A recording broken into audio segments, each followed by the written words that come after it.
The Capitol rioter, whose picture was seen around the world, has been found guilty of all charges against him, including obstruction of an official proceeding. And of course, a photo was seen because he had, as you can see, his feet up on Nancy Pelosi's desk. Richard Barnett, better known as Big O, with a stun gun in his pants, took some mail. Had a little shout out on video to Nancy Pelosi after this incident. Authorities say, again, carrying a stun gun, you can see it in the shot, actually. During his trial, Barnett admitted to leaving an offensive note in addition to all the rest on the speaker's desk. He also said he regrets going into Pelosi's office and also of disrespecting officers in the Capitol that day. Let's bring in CBS News congressional correspondent Scott MacFarlane, who's been following all of this and who was in the courtroom.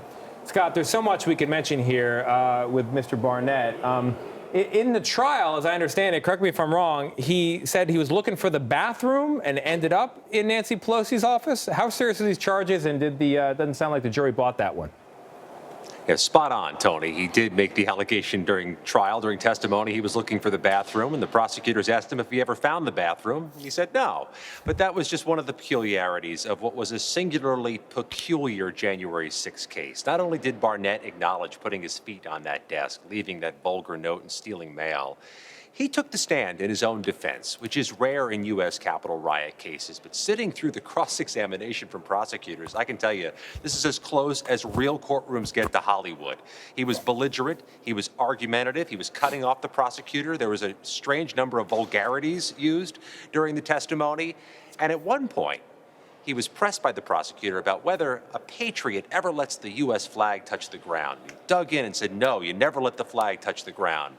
Then prosecutors showed a large amount of security video from that day showing Barnett dragging a U.S. flag on the ground as he moved through the Capitol. Convicted on all counts, all 8 federal charges, Tony and Lilia, the jury here in Washington took less than 2 hours to return that verdict. They did so even before they were afforded the free jury lunch this afternoon and went home. I mean, it's hard to combat the evidence given that photo that, as we mentioned, has been seen around the world. But can you talk to us a little bit about what other evidence just stood out to you? The go with the flow defense is interesting. Yeah, and in several different ways, Tony. He argued that he was kind of forced into the Capitol, that the crowd kind of pushed him in, and the videos shown by prosecutors ran counter to that argument. There's a more fundamental issue that came out of this trial. Defendants have tried testifying in their own defense. They've tried not testifying in their own defense. They've tried bringing character witnesses. They've tried a number of strategies now. Dozens of these cases have gone to trial. And here is the bottom line. The U.S. Department of Justice is batting 1,000. They have secured at least partial convictions in front of every jury to hear every January 6th case so far, and there are hundreds more to come. Pretty amazing. All right, let's take a pivot for a moment here and turn to the debt ceiling. This is the limit on what the U.S. government can borrow to pay its bills, and we really need it to go up to keep paying our bills. Any movement on Capitol Hill? There are a lot of proposals that surfaced over the weekend, Tony. Some of them I may characterize as messaging bills, formal proposals that each party might like for its base of supporters. There are a few dozen Democrats who over the weekend have co-sponsored legislation to do away with the debt ceiling altogether, to get rid of this potentially dangerous thing.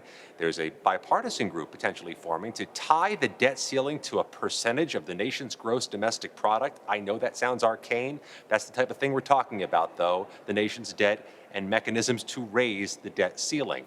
But really the next step likely is going to be some type of sit down between the president and the Republican Speaker of the House, Kevin McCarthy. When that gets on the calendar is still unclear. The 4 corners of that discussion are still unclear, but the clock is ticking.